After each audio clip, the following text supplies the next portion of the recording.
Ano nga ba ang baybayin? Ang baybayin ay ang sinaunang sistema ng pagsulat ng mga Pilipino noong panahon bago pa dumating ang mga Kastila. Ang baybayin ang pinakalumang uri ng pagsulat ng mga Pilipino noon. Ang uri ng pagsulat na ito ay may impluensya ng mga palatitikang Sanskrito na lumaganap sa India at sa iba pang mga lugar sa Asya at Europa. Ay kakaiba. Ang paraan ng pagsulat ng mga Pilipino noon ay patindig, buhat sa itaas, pababa, at ang pagkasunod-sunod ng mga talata ay buhat sa kaliwa papuntang kanan. Ngunit sa loob ng halos 400 taon na pananakop ng mga Kastila sa mga Pilipino, kinalaunay na sanay na din ang mga Pilipino na gamitin ang hiram na salita na sa kasalukuyan ay hindi na malaman o napapansin ng mga ito kung ito ba ay katutubong salita o salita na hiniram sa mga banyaga. Panahon ng Kastila. Bago pa man dumating ang mga dayuhan, may sariling wika na ang mga Pilipino, ngunit pinigil at sinunog ng mga Kastila ang mga makalumang panitikan. Kristyanismo, ang pangunahing layunin ng mga Espanyol sa pagsakop ng Pilipinas. Ang sistema ng edukasyon ng mga mamamayan sa panahon ng Kastila ay inilagay sa ilalim ng pamamahala ng simbahan.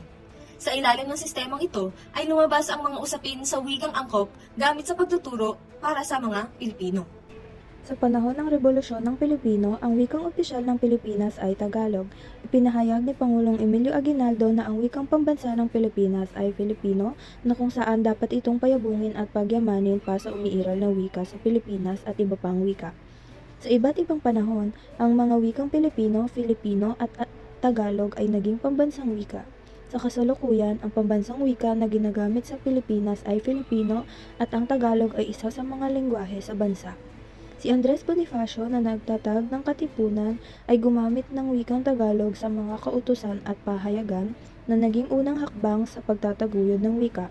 Emilio Aguinaldo bilang Pangulo ng Republika ng Biak na Bato ay itinatag ang unang pamahalaang itinata ng mga Pilipino bilang isang bansa kung saan ang wikang Tagalog ang opisyal na wika ng bansa at pamahalaan. Ang pambansang wika noong panahon ng Amerikano ay naging isang mahalagang usapin sa Pilipinas. Si Lope K. Santos, isang kilalang manunulat sa Tagalog, ay nagkaroon ng mahalagang kontribusyon sa pagpapalaganap at pagpapayaman ng wikang pambansa. Noong Hunyo 26, 1902, isinumite ni Lope K. Santos ang panukalang batas bilang 148 na naglalayong gawing Tagalog ang opisyal na wika ng Pilipinas. Ito ay isa sa mga hakbang na naglalayong itaguyod ang paggamit ng wikang pambansa sa bansa, na nagpapakita ng pagmamahal at pagpapahalaga sa sariling kultura at identidad ng mga Pilipino.